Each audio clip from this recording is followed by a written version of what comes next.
this guy that I'm about to bring on, a friend of the pod, a pod favorite, an absolute legend of the game, and a hilarious guy, a friend of mine, Brett Phillips. Brett, welcome back in, my friend. Ben, always a pleasure.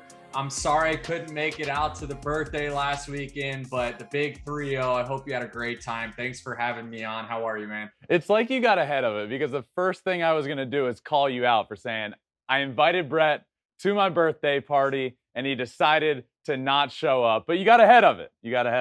Listen, if you didn't live on the other side of the United States, I would have been there. Florida, California, it's not like I can hop on my bike and ride down the street and come celebrate you. But you know what? Next year, okay?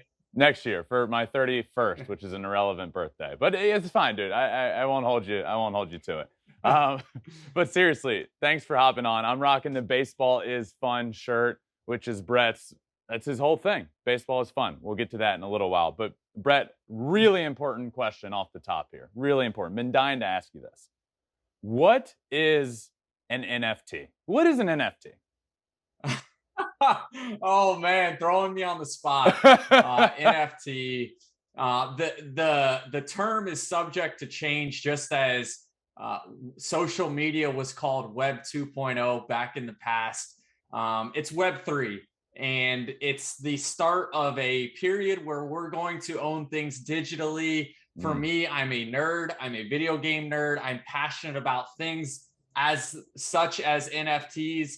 But you know, a lot of people don't like them. I'm starting to learn that a lot of people think they're a scam or whatever it may be, which is fine. You know, we're all subject to our own opinions. But for me, I'm just really getting ahead of the curve and educating myself on things that I believe may be a part of our future. And when it does get so popular, I don't want to be like, I don't know how to work my remote. Right. You know, like I don't want to become my mom who has to call me every time she needs to get Netflix working again to help her out. So I'm kind of just evolving with where I think we're heading, and that's a whole new technological owning a digital asset. Very confusing, but yes, I have been spending a lot of my off season educating myself on such. I love it. And the reason I ask is because you were kind of one of the first baseball players that I saw. You like changed your Twitter avatar, and we talked about this. You got a lot of backlash at the time, but now I feel like people are joining you, man. You got a bunch of pro baseball players joining the NFT space. And look, like you said, you wanted to hop on the train early. I feel like you did. Hats off to you. You're just a smart guy hopping on the train early. Yeah, regardless if whatever it comes from it, I'm like I said, I'm a video game nerd, and with the whole metaverse coming about, I want to be with my Oculus goggles on. I want to be in there, you know, whether it's taking hacks, hitting home runs off of Garrett Cole, which I can't do in real life. So I might as well, you know, do it in the metaverse. How cool would that be? Just like hitting homers off a dude that strikes me out every time in real life, but I get him in the metaverse. Like, I win. At the end of the day, I feel like I win. All right. So how's your off season going? What are you doing? How's it going? How has this off season been different? Yeah. So, you know, the off season, a lot of people think that athletes go into the off season and take a lot of time off and kind of just lay back and relax. And there are some athletes who can do that. For myself, I feel like I'm more in a strict routine, and I think my wife would agree. During the off season, it's way more structured of a routine. I get up around 9:30. Bree and I, we go get coffee and then head straight to the gym. We work out together, and then after that, we'll come home. We have a company who provides us with like the meal prep, which is awesome. And then we'll eat lunch, and then I'll head off at 1 to do my baseball workouts, whether it's hitting, throwing, fielding, all the above. And then at 5 or 6, depending on the night, I do hot yoga, and that's Monday through Friday. So we're super structured, 3 workouts a day, and that's what it takes to kind of prolong a career. And you know, injury prevention, things like that, you have to take care of in the off season. So when you do get into a 162 game season, you're prepared, your body, hopefully, you know, you put yourself in the best position to stay on the field, and that's all we can do. And again, there's a lot of things out of your control that can happen, but for me, this is the best I can stay on the field. You and Bree just getting jacked together in the off season. That's what I'm hearing. It's a great it's a power couple for sure. Bree gets all the credit for how good I look. I'm just like, she's my personal trainer, and she writes the workouts, she writes the scripts, and so it's great. Has this off season to this point been any different for you with everything that's going on with the lockout? Anything up to this point been different for you? My mindset on going day one, whenever that may be for us, whenever they call and they're like, hey, we're ready to go, I'm going to be ready. And I don't think I could see a lot of guys having a different mindset than that, how they're going about their workouts, when they're starting to throw, when they're starting to hit. I know there's a lot of uncertainty, but for me, I'm hopeful, and like I said, I'm gonna put myself in the best position to be ready. So when that phone rings to say, hey, we're ready, like you don't have to get ready if you stay ready. That's, you've heard that. Love that. Are you as locked in as myself, the fans at home, on like Jeff Passan, John Heyman, Ken Rosenthal, those tweets when they come up about an off-season update, a lockout update? Are you as locked in on those as everybody else is? Yeah, my friends and family ask me all the time, like, what's the situation? And honestly, I'm like, what you guys read on Twitter is what I'm like, the information I'm getting. I feel like it's all in real time, and social media is cool in that sense where you can get information, but I hear it, I read it. I know there's a lot of moving parts going on that for me personally, I need to focus on what I can control. And that's going out, working out every day, doing hot yoga, things that are actually going to have me physically and mentally prepared for when baseball does start up to be ready. So, but yes, I'm hopeful, and definitely reading on Twitter daily, seeing all the updates. Just like the rest of us. Hey, I was just talking about the Hall of Fame and Hall of Fame voting and the whole structure of it. Obviously, David Ortiz just got in, legend, one of the most clutch hitters in the history, right up there. David Ortiz, Brett Phillips, a couple names that come to mind.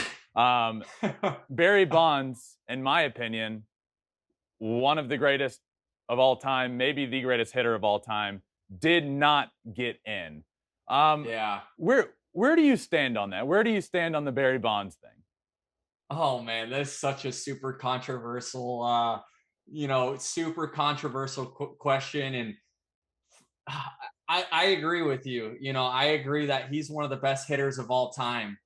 And I really don't want to follow up with a but it's like it's just over the years of how long the Hall of Fame has been around. And I'm really trying to give a authentic answer to you right now.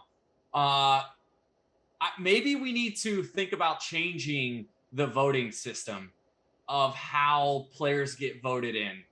And, I know we've had a system in place that's worked, but I think we're getting to a period where there are guys who deserve to be in, but with how voting has been, it doesn't allow them to get in. So maybe with everything else, we make an adjustment for the greater good of the game. And that goes with all the rules that are being implemented into Major League Baseball on a consistent basis. Yeah. It is to further the game for the fans and to cater to the people who make this the greatest sport in the world, which is the fans. How we do that, I don't know. That's way above my pay grade, way above my high school level education. But we can start we have technology where we can reach millions of people.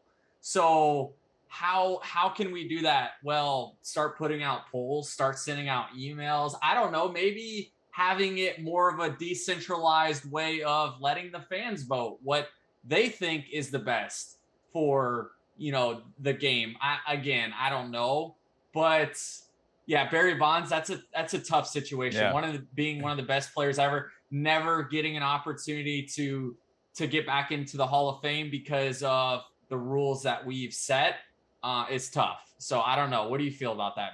Well, here's what I know is that I want to have you on this show as many times as possible going forward, but that's going to be tough when you're commissioner of the league someday. From what this sounds like, I actually had a thought the other day, and I think the baseball writers should be involved in the process. They watch more baseball than everybody, but I do agree with you. I think we could update it. I had a thought of players with a certain amount of service time. Let's say they played 10 years in the big leagues. If you have 10 years of service time, you get a vote for X amount of years. You can't vote forever because then you'd have way too many voters. But if you have 10 years of service time, you get a Hall of Fame vote for the next 10 or 20 years, whatever it may be. And then maybe have like a 3-step process. You have the baseball writers, you have players with 10 plus years service time, and maybe you have Hall of Fame guys that are still alive. They get a vote. And if you get 75% in one of those 3 categories, you can get in. I don't know. I just think there should be the same process on that end. Keep them involved because they absolutely should be, but maybe more ways than just them allowing players in or not. 100%. And it's systems and it's kind of, opinions like that I believe if you get enough good opinions, you're going to find a system that's going to kind of, I know, not cater to everyone, but it's just going to make more sense to people. And I'm a firm believer that you have to make adjustments in your everyday life. So why aren't we doing it with things like that?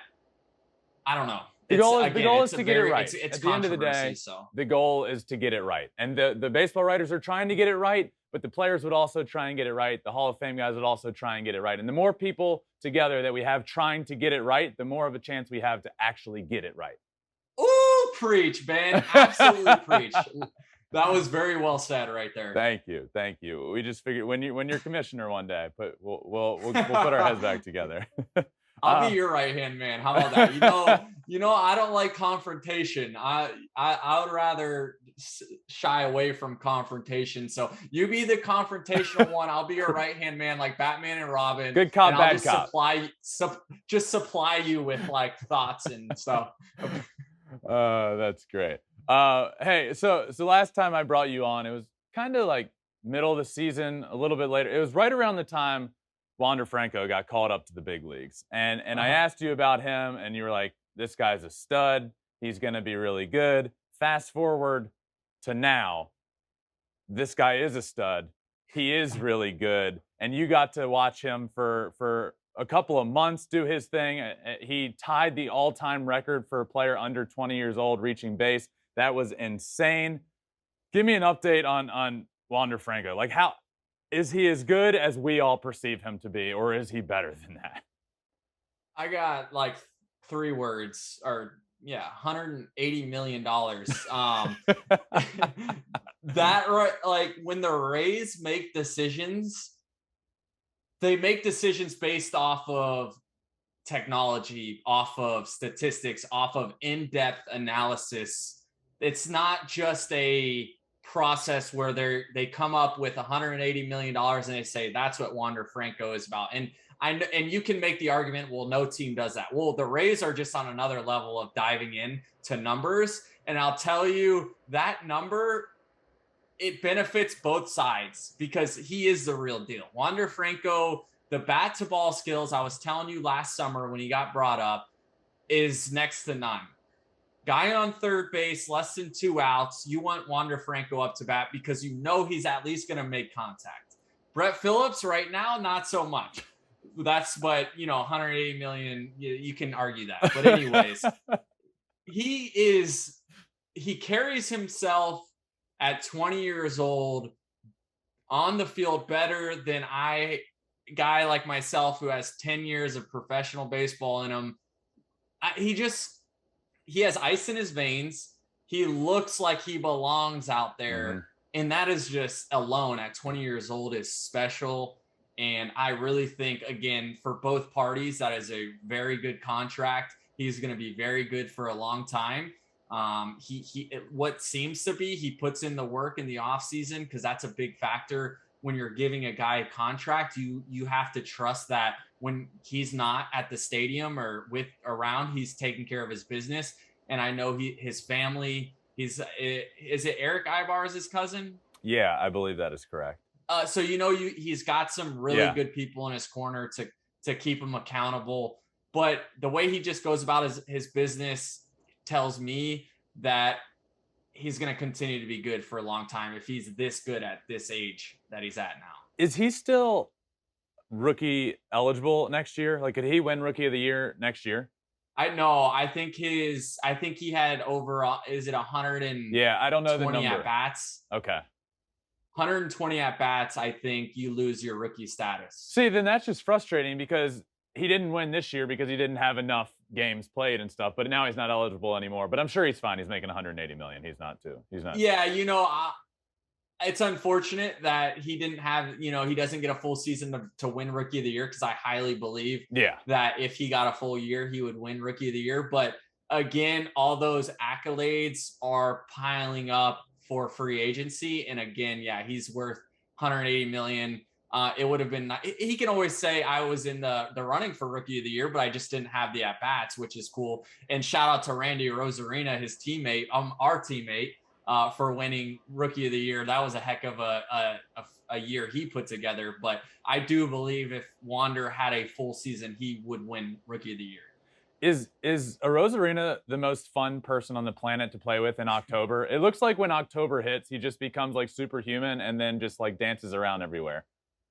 He's just superhuman the whole year. The man shows up to the field. I've never seen someone FaceTime as much as he does. He's literally FaceTimes everyone in his phone book with what it feels like throughout the day. And then he shows up to the cage, takes 10 swings, and then rolls out and does it. And I don't say that in a way that he's lazy, because he's not. He gets his work in. But I say that in a way he's just naturally gifted. He's been given God-given talent that it shows, and he rises to the occasion when it matters most. Again, when you need someone to come through, what seems to be every single time Randy Rosarina comes through. My takeaway from that is I better be getting some FaceTime calls from you during the season in preparation. It works for him. Why haven't I got any calls, Brett? Maybe we should work on this. You know what? That is a great point. What I'm going to do is FaceTime you, but show Randy FaceTiming whoever he's FaceTiming. So maybe I can just get in frame of his FaceTime to get some type of powers that he's getting through those FaceTimes. But I got you. This is brilliant. I feel like we're figuring a lot of things out. Level. Yeah. So one thing, and when you started talking about the Rays and analytics and everything, it got me to thinking about something I've been thinking about this offseason, because there's a lot of talk, with all these negotiations going on and about teams that aren't winning and what you can do to raise the competitive floor. And one of the thoughts thrown around was a salary floor being higher. I absolutely don't think that's going to ever happen, as long as they're, the whole point is not having a salary cap. But it got me to thinking, because I looked at the teams that have the lowest salaries, and it's like all the other teams are just not good. And then there's the Rays, who if there was a salary floor in a hypothetical world, you guys may be under it, and you're still like fighting for the World Series every year. It is insane what goes on down there in Tampa and how good you guys are at getting the best out of every single player you have. It is mind-blowing to me. I've made this comment before. I might have made it on this show, but when the rest of the league, all 29 other teams, they're playing checkers, and there's a few other teams like the Rays who aren't. The Rays are playing chess. And with the salary that they have been given, they are maximizing it to the most, and you can't argue that with how well they have performed over the last 4 years. It's like, okay, what are they doing? And I think teams can learn from the Rays in a sense of when they make a trade for a guy, and everyone else is like, why are you trading for him? You need to start understanding that they have information that you don't have. Okay. Like, first of all, they've got something that they're diving into. Again, when I say they're playing chess, when you're playing checkers, that you have not seen, or maybe you've overlooked, and they know that that's going to work. And I'm glad to say that I was one of those guys that probably when the rest of the league was like, why are you acquiring Brett Phillips? The dude played 2 games in Kansas City in the month of August in 2020 and put together crappy at bats. Well, the Rays, I got over there. I'm not going to sit here and give all the information, but they unlocked something from me that another team couldn't. But they do that with almost all the guys they acquire. And for me, I came up in Houston's organization. I like development wise, they're another organization that was doing, like, they had me in 2013. They had me attached to all these probes and they were analyzing my swing mechanics in 2013. Houston was. And then like I get over to Kansas City in 2019 and they're starting to incorporate like the bat knob, the little, like, the technological thing off the end of the knob. Yeah, the little technological that goes on the end of your bat. It's like, holy cow, there's teams out there that are just way more advanced than other teams who are trying to, I don't know, still have that old school mentality. What I see with my eyes is, and there has to be a balance. I'm not sitting here saying that it has to be all technology, but again, like I talked about in the beginning of the segment with Web3 in the metaverse, teams have to start incorporating and educating themselves to put themselves in a position to further their careers, and that's what we all have to do. So again, the Rays playing chess. Chess, not checkers, Brett. Chess, not checkers. All right, so let's go back to 2020. That year, you go to the Rays, you end up in the World Series. You're a hero in a World Series game. Okay, so you play in the World Series in 2020. Then 2021, the World Series. You're there as a fan, as a fan. You're there working for MLB. I was there with you. It was a lot of fun. How cool was that to experience it 1 year as a player where you can't like kind of step back and appreciate it? You're like locked in. And then you're there the very next year and you can kind of soak it all in and appreciate it and say, wow, I was doing this last year. That's got to be pretty cool. So cool. And Ben, I'm a huge advocate for professional athletes who start to think, like for me, it's not that I'm thinking about a plan B. It's just, I know when that time comes to transition out of being a professional athlete, it will be the hardest thing that I will have to do in my life. And if I can get ahead of that now, creating relationships, kind of maximizing my platform, and in doing so, when that time comes, I'm going to have multiple avenues that Brett Phillips can pursue. Not, oh, my back's against the wall. What do I do now? And I know a lot of times people are like, yo, why are you doing so much? Like you're always doing, oh, it's because I have to. Like one day baseball is going to be over with. And just as you have done, Ben, which you've paved the way for someone like myself, you were a professional athlete who has transitioned into a career that you are happy about. You're passionate about showing up to work. It gives you, it allows you to lead a life full of, something that you want to do. And that's something that I recognize. So with that being said, to your question, MLB sent me out to not only the World Series this year to be an announcer, but also the All-Star game. It was my first time getting to witness a home run derby, sitting there next to Ken Griffey Jr. That's so cool. Holy cow. These are opportunities that I would have never been presented if I wasn't active on social media. If I didn't have fun playing the game of baseball, like things like that have just, I've just been so blessed. And, being able to play in the World Series was awesome. And also being a commentator or announcer or whatever at this past World Series was just as cool to be able to kind of, like you said, have a different perspective of what these guys' routines, what they're dealing with, all the media they're having to talk to. Like, you just get a way different perspective about the whole situation that I'm just super blessed to have had. And it's honestly helped my baseball career, how to navigate talking to the media, how to be more just available to the media, because I understand now how hard it actually is to get a guy's attention, to have literally 1 minute with him. Yeah.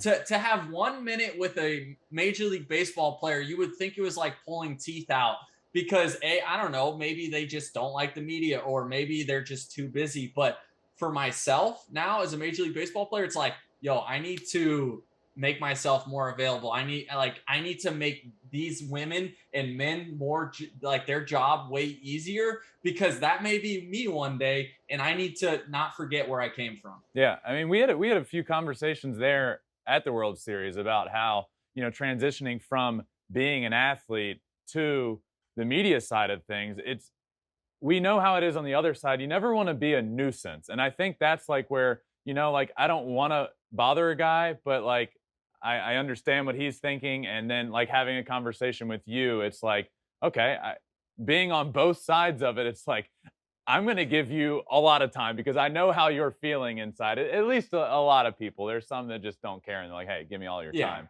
But that is the tricky balance of it, is you never want to be a nuisance, but you also like want to do the job. But that was a cool conversation and a cool takeaway I had from talking to you, and especially seeing you now doing some things on both sides, working for MLB, announcing, and then obviously playing. It's cool to see you go back and forth and juggle it. I think you've done it seamlessly, and no matter what happens with your career afterwards, you got quite a career waiting for you, Brett. No, thank you, man. I appreciate that.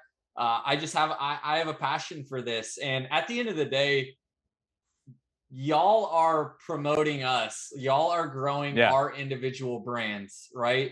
And again, whether guys just don't care, or maybe they don't feel comfortable having conversations like this, whatever it may be, it's only going to benefit Brett Phillips and the Tampa Bay Rays, because that's who I play for right now. It's only going to be like, give people more of an insight to who I am as a person. So when they see me, regardless if they're Rays fans, but they see me up to bat, they're going to see this conversation and be like, I want to root for that guy, or I want to see that guy do well. So again, it's how you go about your business, and it reflects, just, I want to reflect someone who's genuine, who's a positive, love and respects everyone. That's who I am to my core. So when I get an opportunity to do interviews like this, which I hope all the time, I can show that.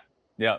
Well, I love it. And I know another thing that you're passionate about is, I know you've been on Twitch before, you play video games, you MLB The Show, and I wanted to talk a little bit about MLB The Show. And yesterday it was announced that Shohei Ohtani is on the cover of MLB The Show 22. But Brett, I am close with some of the people down there at SDS who make the game, and I have it on good record that a close second place was another dual threat player. They almost put you on the cover. Here it is right here. Brett Phillips, the GOAT edition, was almost on MLB The Show 22. That is awesome. You know what, Ben? I am first of all, congratulations in order to my man Shohei. Much deserved. There is nobody else that should have been on that cover. With that being said, Shohei, you paved the way for my arbitration case, man. Like when I use you as my coming up, that you're on the cover of MLB The Show, and I'm just as good, as a dual threat player. I posted you the other day. I posted your pitching outing the other day as one of the most impressive performances. Yeah. And and that's all we have in life is our receipts. And everyone saw the receipts of the pitching performance and saw the movement. And humbly speaking, one of the best pitchers out there. No, okay, you can't argue it. Speaking, you can't argue it. No. Well, I need to get my hand on that cover. By the way, I want the GOAT edition. Obviously, I'm a big fan of Ohtani, as most people know. But I need both editions. I need the MVP edition and the GOAT edition. Brett, how do you feel that you're best friends with two-way superstars? Like, do you just walk around with your chest out that you're just like, I know two-way superstars, I'm friends with them? Like, yeah. Well, when SDS reached out and said that second place was Brett Phillips, the two-way star to be on the cover, I was like, how is this my life? Two of my best friends are in competition to be on the cover of MLB The Show. What a life I'm living, Brett. What a life.